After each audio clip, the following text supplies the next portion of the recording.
The documents describe several different encounters with the mysterious lights. The UFOs could come closer to people, and sometimes they could get small, shrink it, or enlarge it, get lighter, like more illuminated. The report concludes by describing the burn and puncture marks supposedly caused by the lights, but offers no proof that they are connected. The report leaves this and many other questions unanswered. It does not attempt to determine the source of the lights, or try to debunk the speculation that they came from alien aircraft.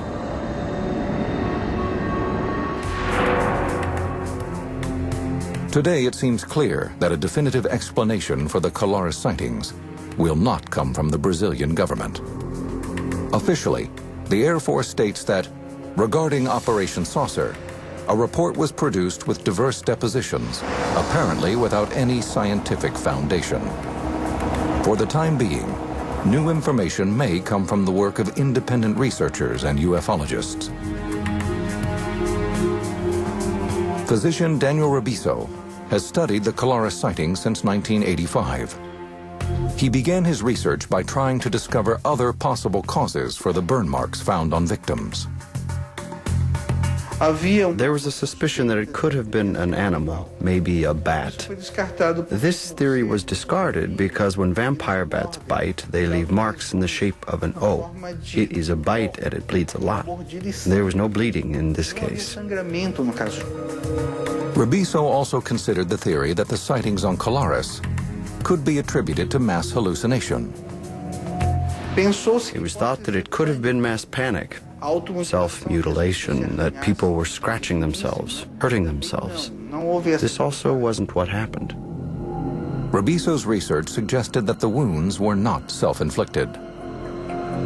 What it seems is that there was very intense radiation that paralyzed the nervous system, and the light must have extracted something. Rebiso also looked into possible sources for lights that were seen on the island.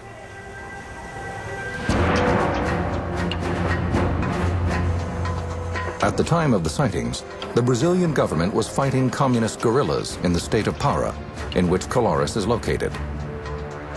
There was the suspicion that it might be a weapon, some clandestine maneuvers of guerrillas using devices to frighten off the population in order to bring in weapons, munitions, and war supplies to Para.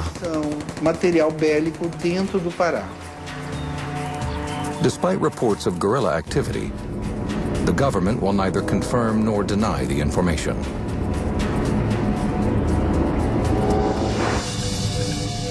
Reporter Carlos Mendez, who covered the events on Colares, has no explanation for the strange lights the islanders described. But he believes that the remoteness of Colares and the superstitions of its inhabitants may have played a role in keeping the stories about UFO sightings alive. The people were shocked, frightened. The people of Colares have always lived with legends, with folklore from the countryside. This is typical of the Amazon. Today, the mystery remains. What was flying in the skies above Colares? And why did people think they had been attacked by beams of light? Eles estavam retirando, provavelmente, material biológico, provavelmente sangue mesmo. I believe that they were extracting biological material, probably blood, so that they could create vaccines and develop some protection for their own bodies, for their own civilization. So that when the day arrived of final contact with mankind, they would no longer be susceptible to the illnesses and diseases that we humans present. As for Captain Hollanda, the head of Operation Saucer, ufologists Marco Petite and A.J. Gevaerd are convinced that he came forward out of a sense of duty. Hollanda was convinced that he couldn't die without telling the story. It was fundamental that we hear from the main protagonist in the story who had commanded the entire investigation. He simply said that tomorrow he could be dead. He could be dead and the truth would die with him. and evidently he didn't want that to happen. He left to us a very important message with us. We are being visited.